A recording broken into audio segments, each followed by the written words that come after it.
Hello, everyone, and welcome back to Dragon Talk. We have two amazing guests with us in the studio. Hello. Hi. How's it going? Wonderfully. We've got Rand Fishkin. Hello. Howdy. And Ian Lurie. Hello. Hello. We also have Shelly. Yeah, still here. Still here. Can't shake me. Still kicking it.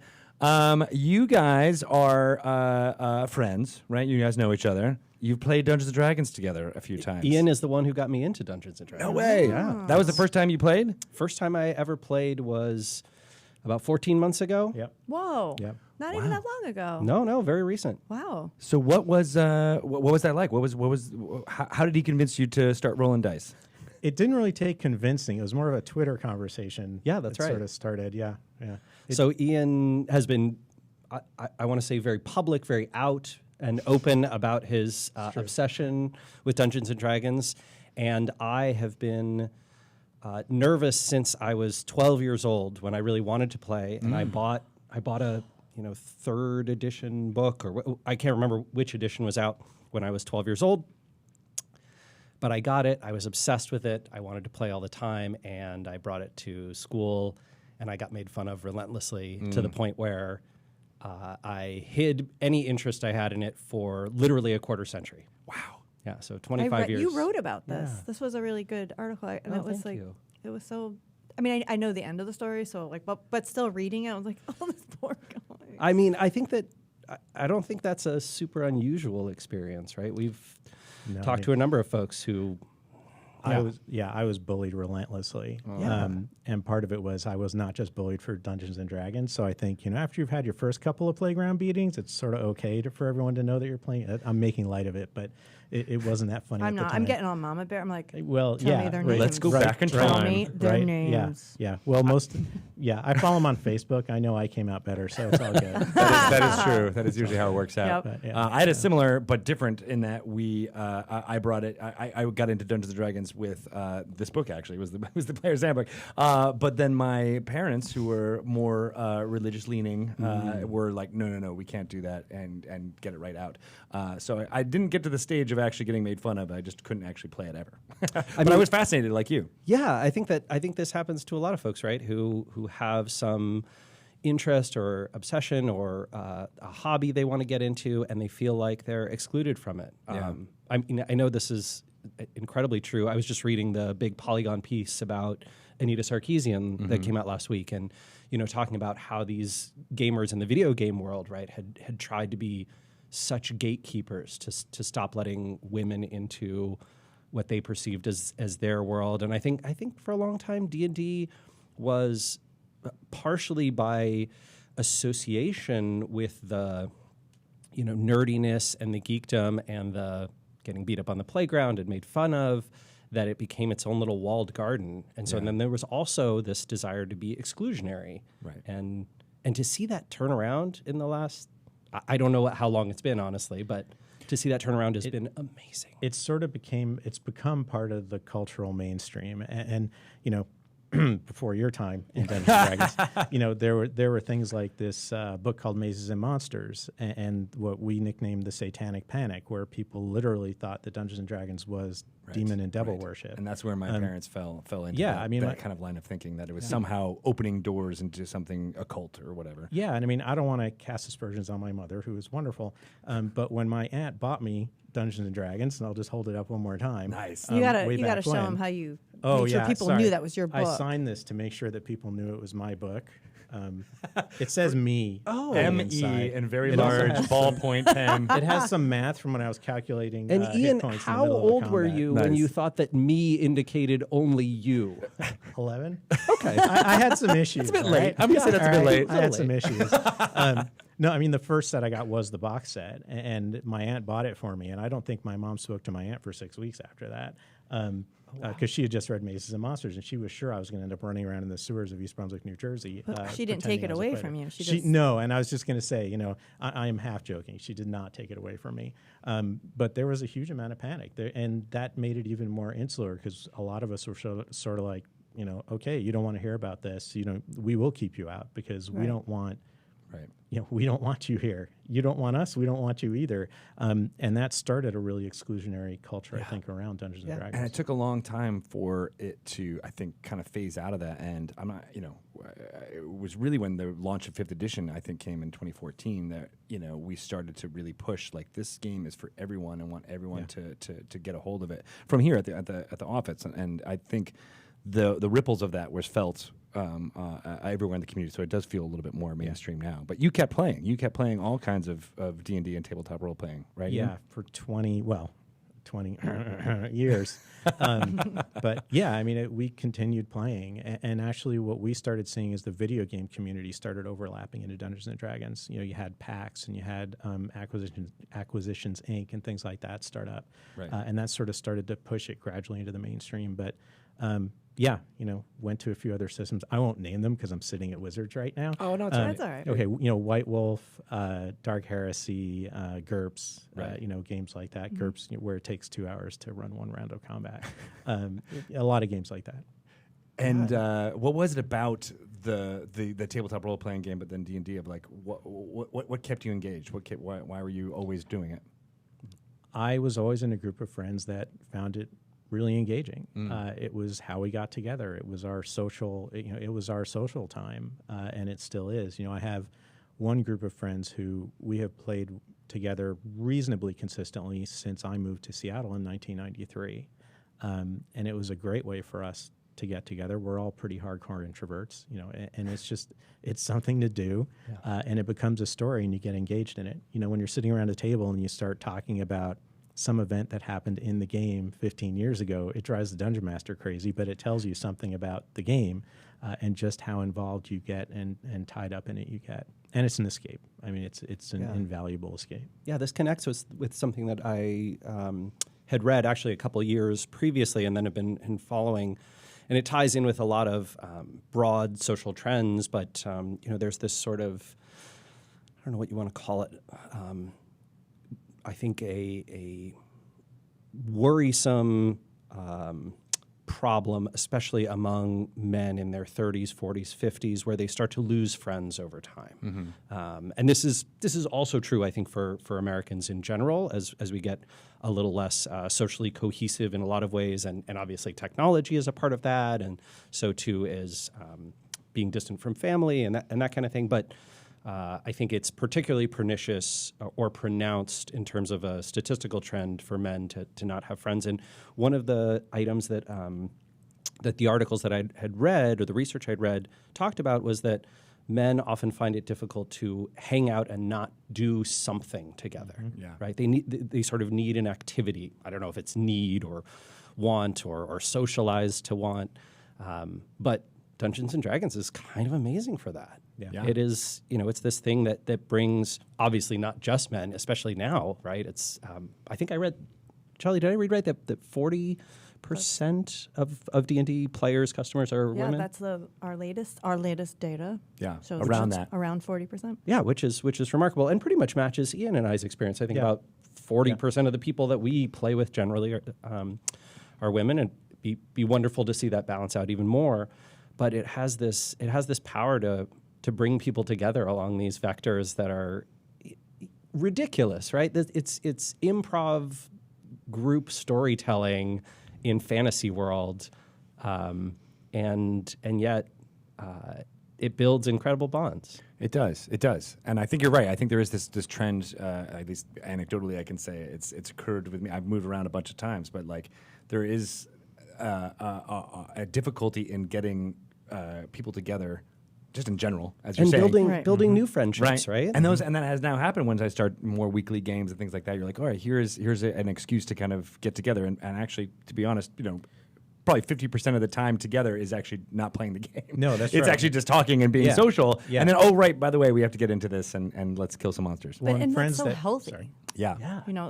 Even just that, even just like, well, we're together and we're just talking and we're having fun and we're socializing face to face, and oh yeah, we're playing this game Yeah. too. But still, it brought you to the the table. I love that. I love that aspect. I was walking over to a friend's house, a friend of Andrew Bohr's, to play with this new group that I didn't know very well in Ballard, and I had in my pockets a folded up piece of paper a pencil, and some dice.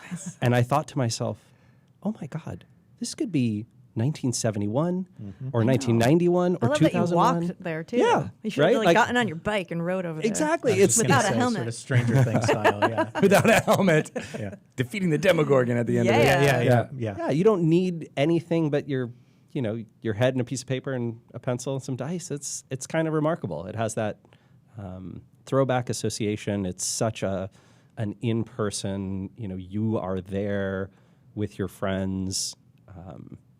It's wonderful. Yeah. Well, it's great to have an environment where you can have each other's backs, both literally and figuratively. Yeah. That's kind of fun. This too. is one of the things Geraldine loves about. Geraldine is my wife. Just I'm sure you'll have her on the podcast at some point. She's very famous and amazing. But she loves this fact that there's no winner and loser. No one. You're not playing against someone. It's a cooperative event. it's- Everyone's trying to get their different skills and to do one goal together. Yeah, exactly. You're trying to tell the most amazing story that you can as a group. You're trying to maximize your fun together, and that doesn't mean that every night, every minute is fun, right? Some minutes can be very tense. Some can be scary. Some can be a little slow, right? And then when the action picks up again, when things resolve themselves, it's like a great play, right? It comes back together. Yeah. Nice. All right, you guys are doing this all for us. I know. love I'm this. just like, I'm just going to sit back. Yeah. Wait, you hired us to do marketing, right? I was Right, like, Yes. exactly. I mean, Well, my and, God. and to that point, both of you are run marketing companies here in the Seattle area, right? So talk a little bit about that, and then maybe we can talk about how Dungeons and Dragons can fit into that. Yeah, or influences. Yeah. I'm sure it does. You want to go first, or? Sure. Well, so I'll just say I ran a software company here in Seattle that provides software for marketers, specifically to help with search engine optimization. And Ian runs a marketing company, with consultants and people who help do marketing. But both of us speak at a lot of events. I think that was probably the first time that I found out. We lived and worked within 2 miles of each other, and we first met in Stockholm. Yeah. Oh, really? Speaking at a That happens conference, all the yeah. time. So yeah, there you go. Stockholm. Yeah. It's what brings Jewish geeks in Seattle together. Yeah, exactly. It makes perfect sense when you get right down to it. Right. Oh, how fun. I know. I have friends in the video game industry that is like, oh yeah, we're going to be in E3 and we should meet up for blah, blah, blah. I'm like, we live in the same area in Seattle. We don't have to only meet up Once a in year. LA. Yeah. Yeah, well, which comes back to Dungeons and Dragons, because now we get together all the time. Nice. That's right. Yeah, so I run an agency, a digital agency, and we do all the consulting stuff. A lot of time going out and helping clients kind of get their message out, sort of like you might sit around a table and get your message out playing a game. Interesting. Just for the tie-in there, you're welcome. But yeah, I started the company in 1995, so I've been doing this for a while. Sweet. Yeah. And I dropped out of college a few years after Ian had started his company Portent, and started this company Moz with my mom of all. Really? Oh, nice. Yeah, I think least common venture-backed startup is mom and son co-founders, but that's what we were. Oh, that's pretty adorable, actually. yeah, it was really sweet. And basically, ended up raising some money and starting this company. I think Moz is probably 220-ish people now. I was going to say Rand wow. is underselling. Moz is one of the sort of industry juggernauts in the nicest possible way. Thank you. Yeah, that's very kind. And to be clear, I'm not there anymore. I left just about a year ago to play Dungeons and Dragons full time. Nice. I love this. You could do that, I mean, don't get me with wrong. your mom as the co-founder. Yep. My mom, one of the only people when I was 12 years old who was willing to play with me. Oh, she Really? sounds amazing. That's awesome. Wow. Okay, It was really major sweet. points for Jillian. Yeah, okay. yeah. Can In we the car. trade? Can we trade moms? Can't go back in time. Ouch. Wow. It Sorry, it Mom, I know very you're not sweet. listening It was to very this. sweet. And obviously, I mean, She doesn't even know you work here. She doesn't really know I work. Wait, she'd be so no, mad no, at she you. does, but she kind of ignores it okay. all right. because she's still very Catholic. Yeah, that's fair. Yeah, That's fair. Yeah, She kind of ignores it. she kind of does. I'm not gonna lie. She's like, "Oh yeah, how's your job? Okay, good, bye." Mom, we're how going do to you feel hell in about this? September. Right. This is pretty much. We're also going to be providing therapy during these next is few great. minutes. We have had a Marketing few and therapy. psychologists come on too, so that. Oh, okay. so- Oh, I'll Yeah. bet. I'll bet. under the guise of like, we want to talk to you about D&D, and really it's like, I don't like my mom. So does that mom come didn't let out me. in people's playing style and their characters? Like, have you seen I imagine people? their backstory. There's like sometimes a common thread. Yeah. Oh, So every character I have has murdered their parents. No, I'm Oh, kidding. seriously? Oh, Jesus. That's a joke. That's a total joke. Whoa. I am kidding. Everyone's That's like, whoa, it just got that is dark. not true. That is not But true. that is the thing where like Yeah. everybody has like Yeah. a certain trope that they Yes. fall back on, and I Yes. bet there is some trend there that someone more educated in Well, psychology could Dr. talk Megan through. Connell can tell you about. She does panels at conventions about people like finding out truths about yourself through your character's backstory. It's very interesting. I'm not sure I want to know. I know. I kind of. I do not want to know. I dug in a little. I'm like, well, I don't understand why all my characters always have like a terrible relationship with their families. Oh yeah. Or, like they're always just like, I'm leaving and I'm going off to do this other thing. And I'm like, but I love my family. We're very close. I don't have any issues with them. And she was like, well, maybe this is your safe way of exploring what Yeah, it I would was be gonna like say- if you didn't. A lot of people play characters, I think, that are sort of the opposite. Yeah. Right. One thing, that is always funny to me as a dungeon master is I never see characters with backstories of, they grew up at home in the suburbs. And they had a good life. And And they went had a to good life. And then college. they went out and, they went to college They and got graduated married. and, they decided to do this. the for a thing. at Clown College. Yeah, exactly. Exactly. That's no like one's gonna- master's, no one's gonna follow master's up with- degree at yeah. Clown College. Get right back into the voices immediately. All right. Oh, sorry. I was Sideshow Bob from The Simpsons, and then Cecil says, "I'll thank you not to refer to Princeton that way." But I think for the exploration, I have. So I have become a DM myself. You and have? I have. All right, so yeah. let's go back to when you first I started know, playing, right? But we 'Cause got to go back to like a couple of things. Okay. Yes. One, when you were 12 and your interest in D&D peaked and then it went terribly awry. Yeah.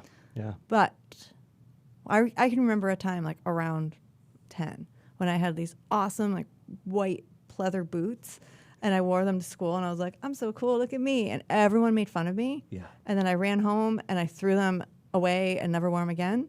And I never even thought about them until right now when you were telling your story. Oh. But you still liked, like there was something still about D&D. Like it never, all of these people who made fun of you or made fun of D&D and all the stuff that you heard about D&D, you still were interested in it. I mean, I think that I just suppressed it, right? I pushed it down, and I, would occasionally find, I don't know, an article online, and I'd read it privately to myself. And, occasionally I would, when Geraldine was out of town or something, I would watch, Lord of the Rings movies or whatever. I would, I played video games, so I played the Baldur's Gate series and Planescape Torment, which I was obsessed with. Kind of as- like danced around it. Yeah, right. Like, I played the video games because no one sees you, right? No one can see you doing it, and And video games are like oddly like they were more Somehow they're accepted. cool. Like, somehow, it's like, it's somehow okay more to play acceptable. a video game But alone. even then, I was embarrassed by what game I would play. My little brother Evan would be like, "Oh, what games are you into?" I'd go, Zelda, right? Like just Right. whatever mainstream. Right. Yeah, I got to play Yeah, Street yeah. Fighter. Oh, Counter Strike. I'm real I'm good at that. Whatever it was, right? Like I just didn't. I had this part of me that I didn't want to expose to anyone, and so then Ian for years had been very public and out, and I mean it's amazing. Like I credit you with bringing this wonderful joy into my life because you Thanks. you talked about Good job, Ian. So Ian, I think it was. Maybe it was a conference in Portland that you spoke at, and Yeah, you gave a talk that literally was, here's all this marketing and search engine optimization stuff, but in the style of D&D. So you used ability scores. And Well, I taught, yeah. Really? No, I actually talked about how, I learned how to do marketing playing Dungeons and Dragons. Oh, yeah. And at one point in there, I think I did the calculation and realized that I had accumulated 15 million gold pieces or something like that Over the course of your before I went entire into marketing. adventuring Yeah. career? Yeah. So, but yes, I gave a talk about marketing and Dungeons and Ooh, Dragons. can you do that talk here? Absolutely. I feel like that would be a great one. For Absolutely, yeah. Let's do it. it was lovely. Like it was wonderful. And I was in the back of the room. embarrassed to be in the room, right? I felt like, oh no, people are going to know this is resonating with me. It's my job. I'm serious. I make Really? people Yes. uncomfortable. That's what I do. This article, this With was those talks, that's what really- those are designed to do. It was that article really affected me. Oh. Like it's. I hope that we can link to it in the show notes. We should. Okay, because what was the name of the article?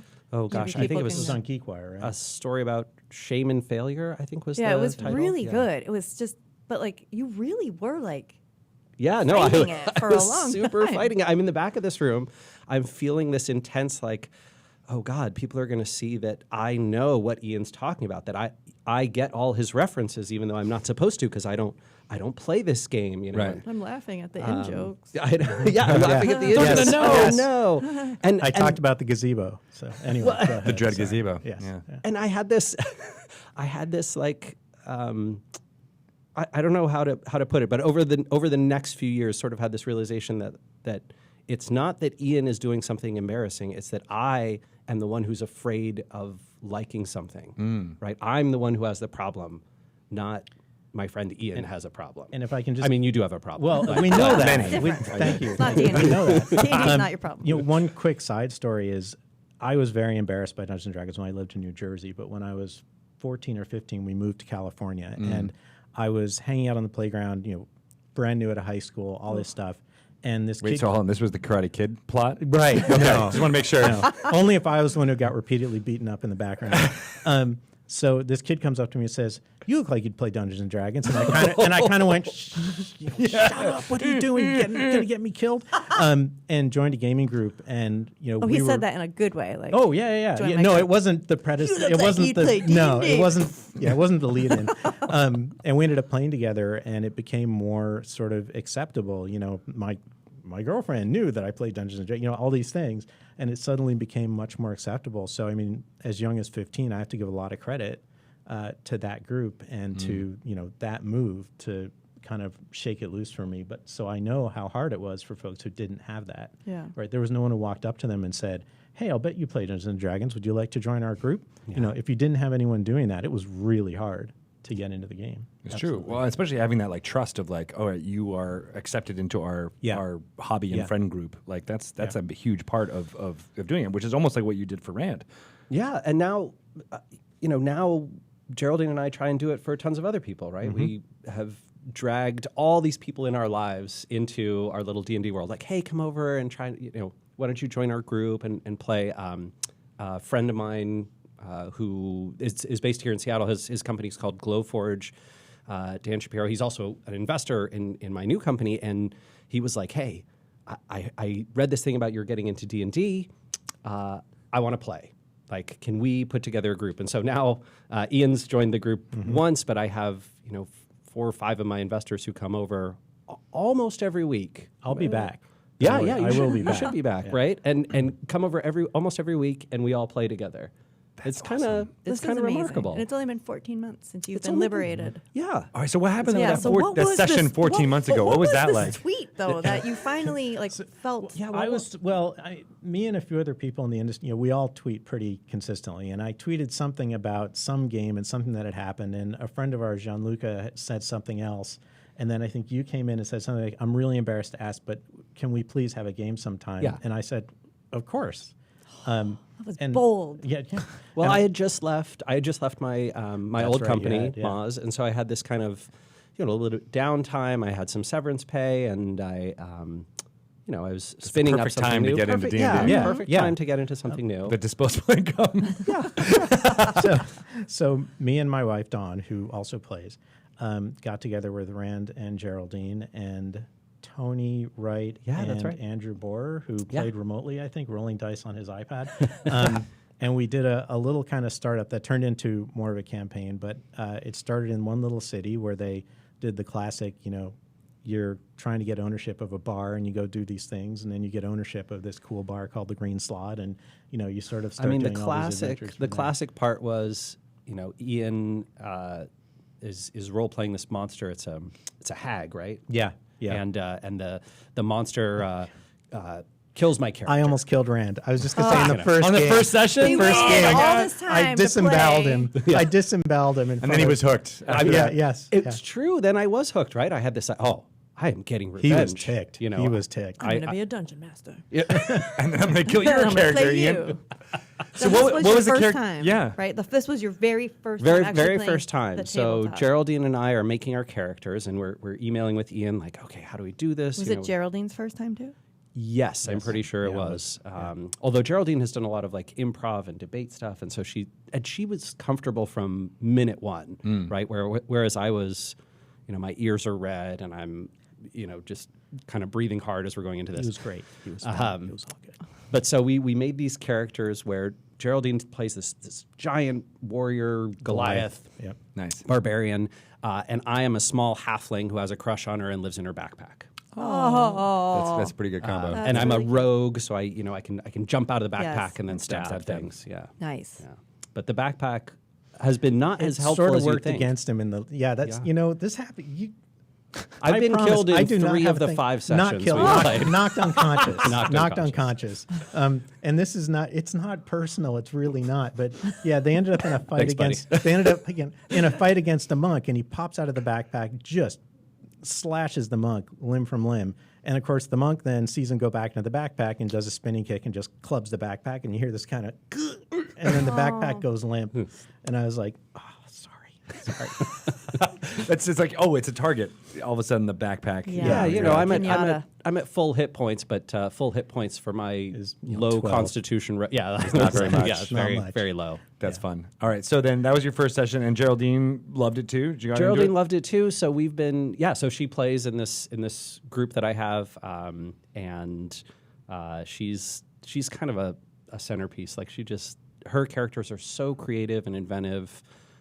Her voice acting, I guess it's voice acting, right? Yeah. Is so high quality, and she really, I think she knows that I love it too, and so she leans into this. It's it's something that you do for your partner. When you know your partner loves something, has this passion, you lean into that thing more heavily than you otherwise might. And I think Geraldine enjoys it, but I don't know if she'd be, an obsessive player the way I probably would be Yeah. if I were Well, doing and it what I like full-time. about this story too is that it's a way for you to hang out with your wife in a way that's not, yeah. and yours as well. Yeah. To like just, we're gonna play together, and this is just something we do with like family friends that like people Yeah. that go out to dinner together or go on vacation together. Like, no, we play D&D together Well, as and- our couple group. Yeah. And it is the same thing with Dawn, and she's and I love her for this. She's very dedicated to the game, mostly because I am. Nice. Of course, it doesn't hurt that every time we play with Ren and Geraldine, they cook basically a gourmet meal that we eat before every game. It's very strange because I'm used to eating Domino's pizza, right in the middle of And the game. Cheetos. Fine. Yeah. And they'll put out these great roasts or steaks or whatever else that by the time we're playing, I'm kind of falling asleep, which I think is a tactic I was as going to well. say that's a good tactic Yeah, for your yeah, DM. yeah. And Geraldine is a James Beard Award winner. Yes, That's right. Yeah, So she let's just give her a shout out. Shout out. Good job. she's not for cooking, But for writing. For writing, yeah, for her writing, which just won the award, and she, I think, leverages a lot of those writing skills in the game. Yeah. Right. So she has really fun backstories that she adds to characters, and she is super creative with her plots, and it just goes great. So, what was it like? I mean, you've probably done this a bunch, but dungeon mastering for new people. Obviously, when they're younger, it's much easier to kind of mold those things. But it's interesting to me that you had so many new players that were adults and fully formed humans with their own ideas about things. What's it like introducing those type of people? And did into you the game? know how badly he wanted to play at Yes. this point? Okay, Yeah. so there was So- additional pressure did? like, to make his. I was trying to keep Absolutely. it on the Absolutely. Come on, He saw you tweeted quivering me. in the back How- of his you talk. have 300,000 fans on Twitter, and you tweeted me saying, "Can I please play Dungeons and Dragons with you?" That seemed like a pretty. You were pretty interested. yeah. You know. So running new games for folks, I love doing it, and I loved running it for them. And Rand, this is going to be really awkward, but I was really nervous running a game for Rand and Geraldine because these are these two very high-powered people. Yeah. I mean, I'm a guy who runs a consulting firm. That's what I do. I built it a brick at a time through pure pig-headed stubbornness, and you've got these two basically rock stars. I'm just saying. So there was, we're all friends, but there was a little bit of pressure there. You got to perform. Yeah, there's a little bit of pressure there. Yeah. Well, It was fun too, though. Yeah, I mean, I think obviously you did an extraordinary job because instantly fell in love.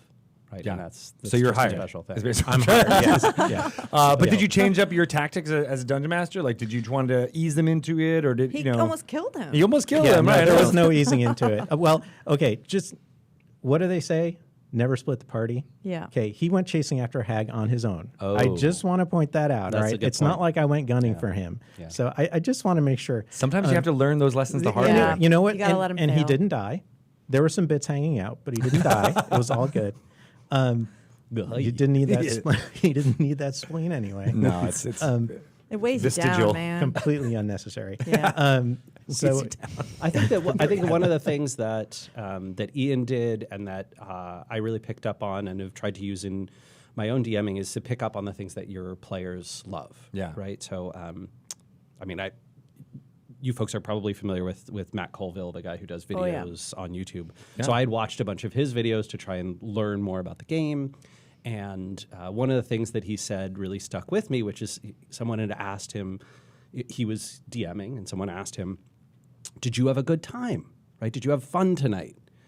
And his response is always, "Did you have fun?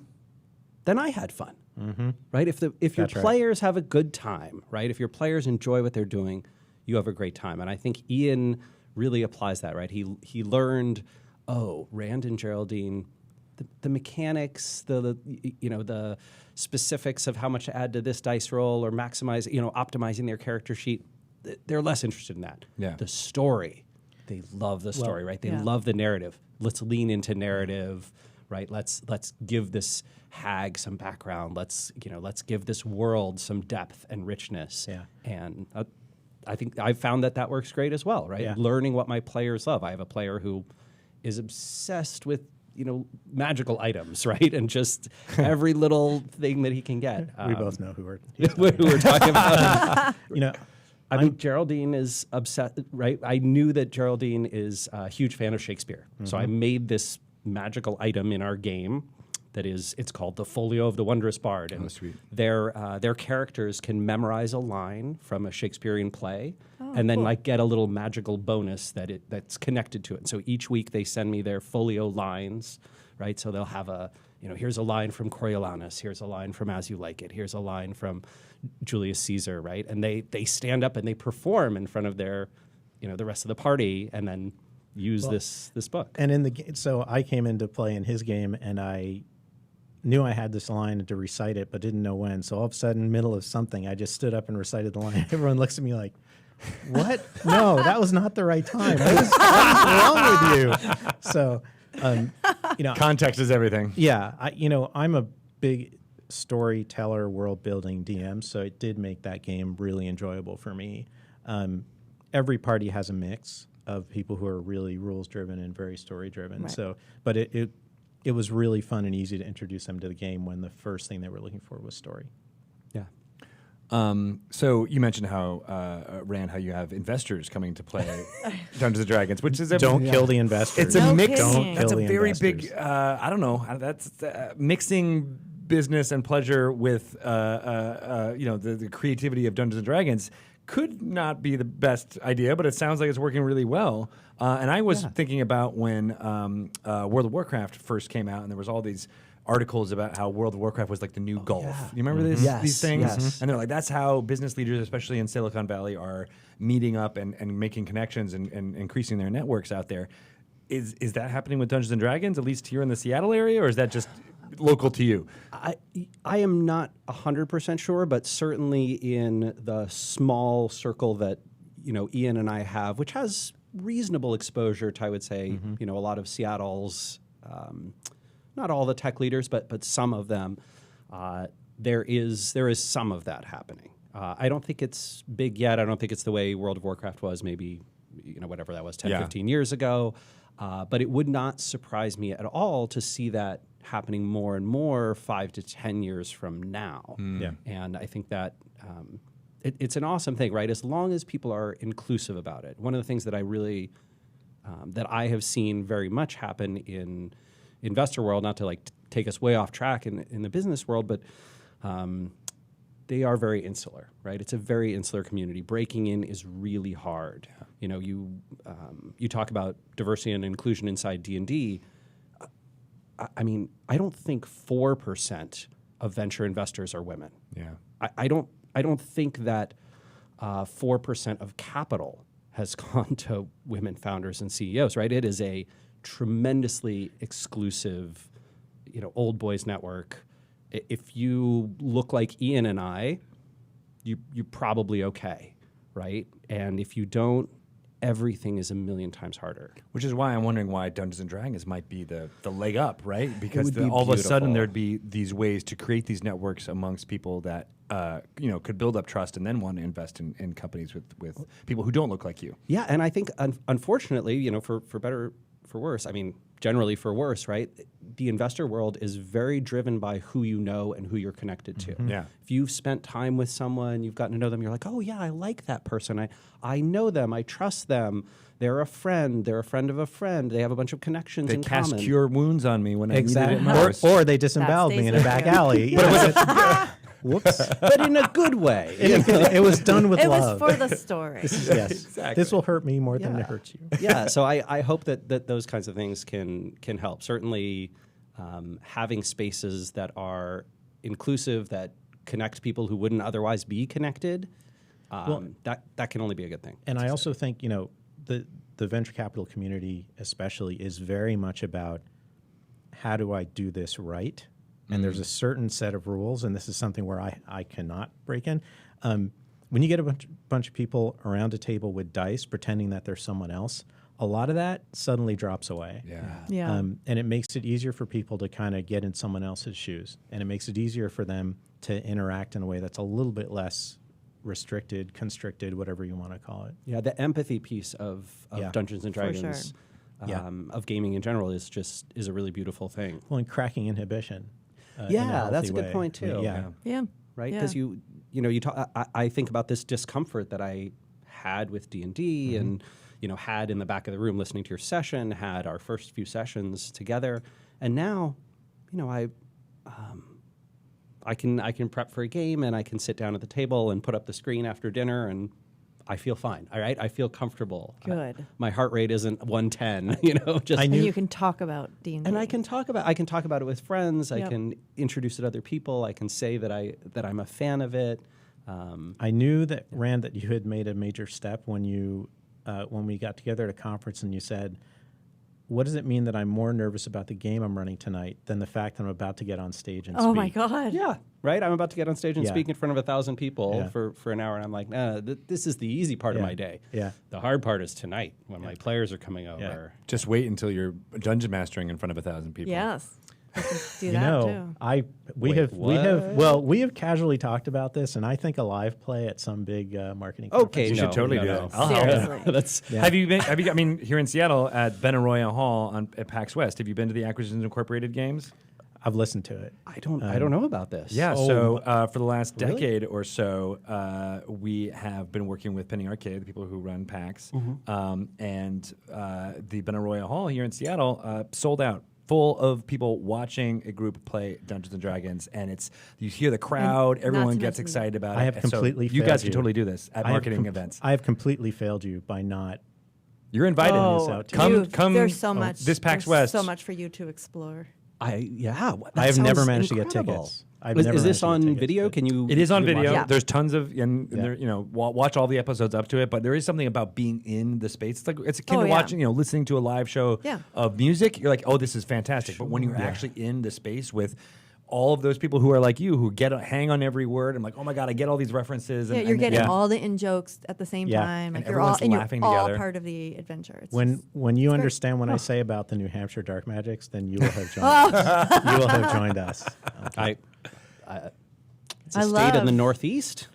I love yeah. the idea of playing it at a marketing conference. Oh, we have I to. know, right? So, Me, All you, right, Jean-Luc, all and right. come on. question for both of you: if you were playing with potential investors, is there anything that do you think you can tell about their character by the way they play D&D? Like, is there anything they could do in the game that you'd be like, oh hell no, you're not touching my company. Don't want your money. Yes, I have. So, well, it depends on how you're raising money. First off, for example, if they are participating in a round, but they're not going to sit on your board of directors or have a vote, it's fine, right? Right. You could take money from a lot of people. Yeah. If, however, we're talking about someone who's going to have a voice in Right. the future of your company and how it's run, yeah, I think that you can learn an incredible amount about somebody from the way that they play, right? You pick up on how they respond to other people, right? Mm-hmm. How give and take they are, how domineering they are in conversation, how much they include feedback and remember details, how they apply those. A lot of the empathy piece. Yeah, big right? one. Also, no chaotic evil. I was just gonna say, No That would chaotic be- they evil. that would only be a play spell. they only Not on play my board. drow that want Yeah. to kill you and take away all of your stuff, and you're like, And seriously, do they play against other players, which can sometimes be fun and entertaining, but I'm not sure I want someone who that's what they lead with. And I know, I have very little experience in this, so in the investing world, but that would be my first instinct. I was wondering about this. This is like a slightly side question. Are the drow inherently evil?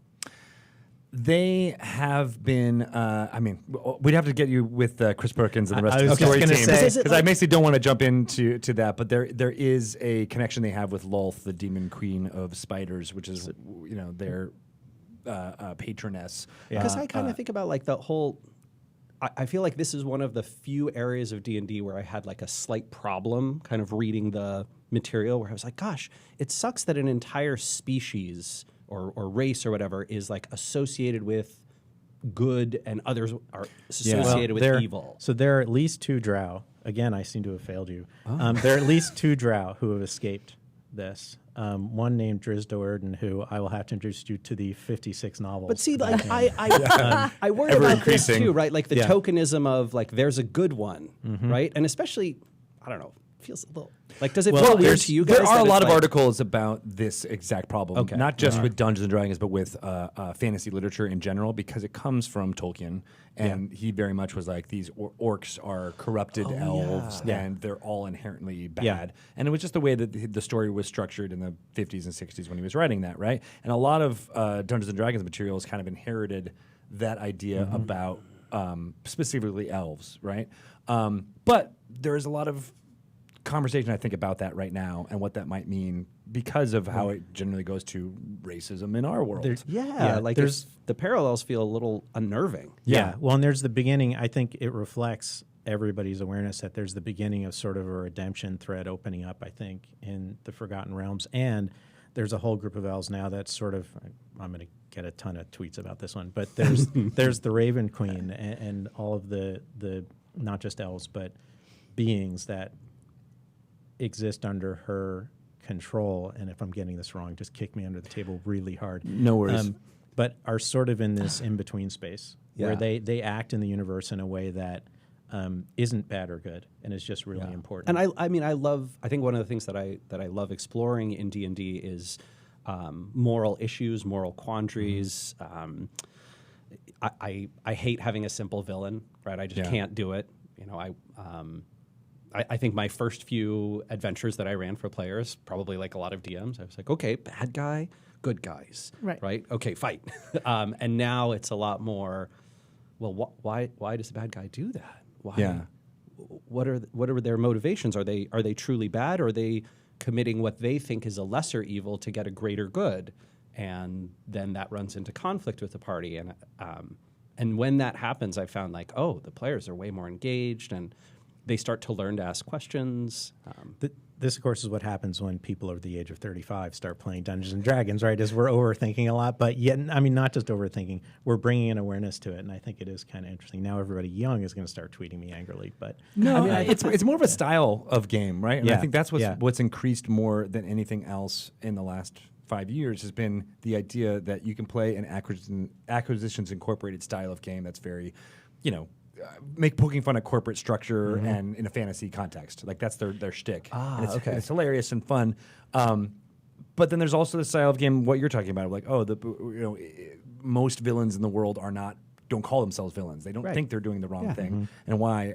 Or the idea of like going into, we're going to kill all the goblins in their goblin warren that's been attacking us. Oh wait, there's innocents here. Do we kill them? And there's like the style of game that wants to play with that kind of moral boundary. There's also a style of game of people who I just want to kill the dragons. Yeah. Take me down into the dungeons treasure, kill the and make it dragons. more very simple hack and slash kind of forward time thing. And I don't think any of those are wrong or bad, but it's interesting now that there are people forming around styles of game rather than, oh, I only know one person who plays D&D, so I'm forced to play that style. You will see things that I blatantly stole from Acquisitions Inc. C Team. Okay. The whole thing with the potion cook who is What is the potions name get of the knocked over. game they run over? Acquisitions Incorporated. Okay, and that's the name of the game or Yeah. podcast. Okay, Yeah. I've listened to a couple of episodes of Critical Role and another one. Adventure Zone. Yes, I knew it. The scary voice, yes. Yeah. Adventure Zone. You have to say it like that. Adventure Zone. Adventure Zone. yeah. And I thought You those thought were- Geraldine's voice acting was good, but So Geraldine Shelley is. Did Geraldine do that one goblin character? Yeah. Yeah. That one's just great. She has a little giblet character that she's like, oh, I was named after the tastiest of the trash meats. It's just incredible. Oh, sure. Something gets stolen and you accuse the goblin. yeah. Anyway. exactly right. moral quandaries all around there, too. Yeah, we just went right off the cliff there. Okay. Anyway. It happens. But I think that's, because in the past, when, if 25 years ago, then there wasn't as much podcasts and streaming and other like styles being presented to people. I've heard from, and to some extent, I was one of these people where you tried a game and then you bounced off of it because it wasn't the style that you thought. But you might have not realized there were different styles, and you were like, oh, well, that's Dungeons and Dragons. I don't like it as much.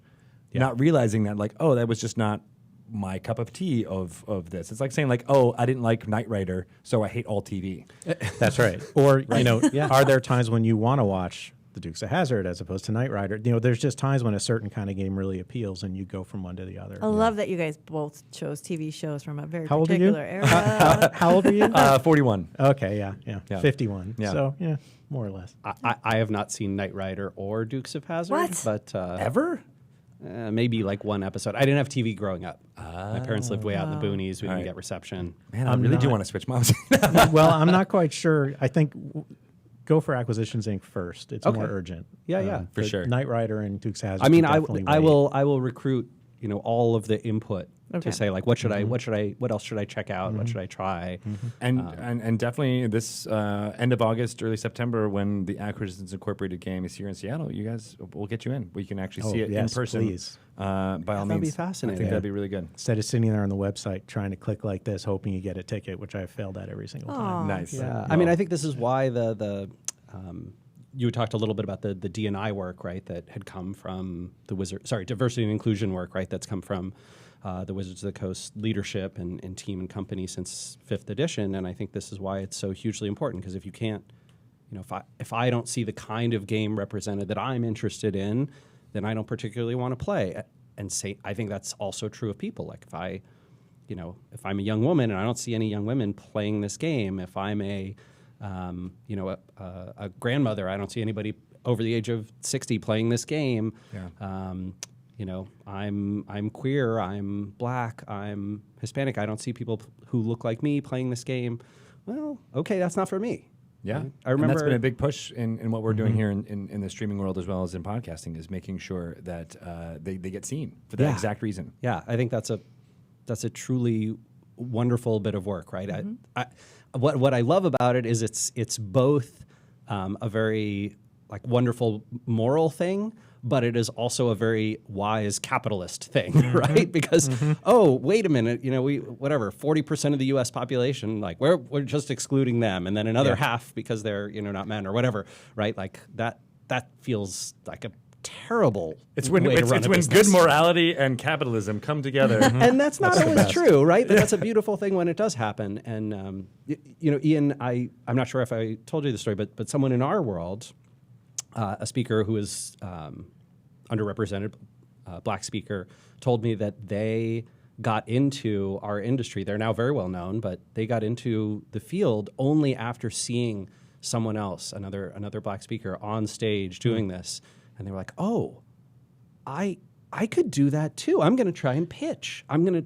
I'm going to try and get up on stage. And digital do this." did help with that. I mean, digital marketing did break down. I mean, it's still got its challenges, but compared to the traditional marketing world, digital broke down a lot of barriers. Yeah. Now we just have to see if we can make a difference in venture. Yeah. It's going to take a while. And it's going to take D&D.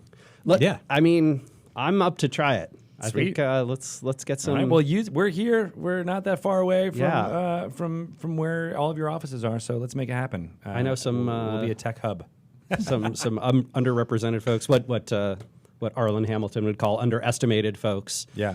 Who could definitely use some of those connections. So that'd be that'd be a fascinating thing to try. Does she play D&D? Oh, I don't know. She should. Yeah. Okay, we'll tweet at Arlen after this. Let's make it happen.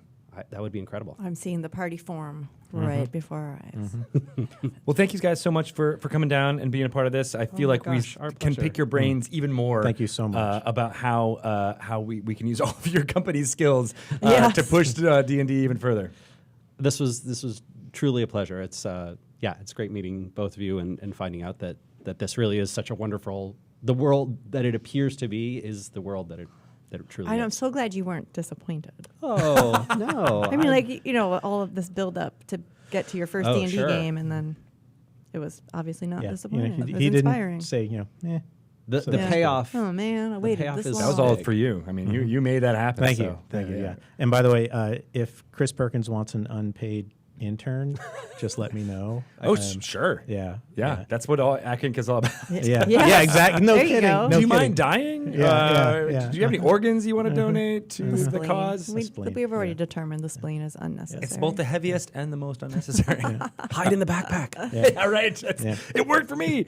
I wish we could go back to your 11-year-old self and tell them, don't worry, one day you're going to be on Dragon Talk. Oh my gosh! No kidding. And they're gonna be like, You'll "What's be the on guitar?" You'll Look be at on the us now. official Dungeons and Look Dragons at us podcast. now. That little boy is just crying his eyes out with happiness right now. Oh, see, There's no doubt. I feel like that was very therapeutic. Yeah. We went back in time. Good We gave him a callback. message, and now he's okay.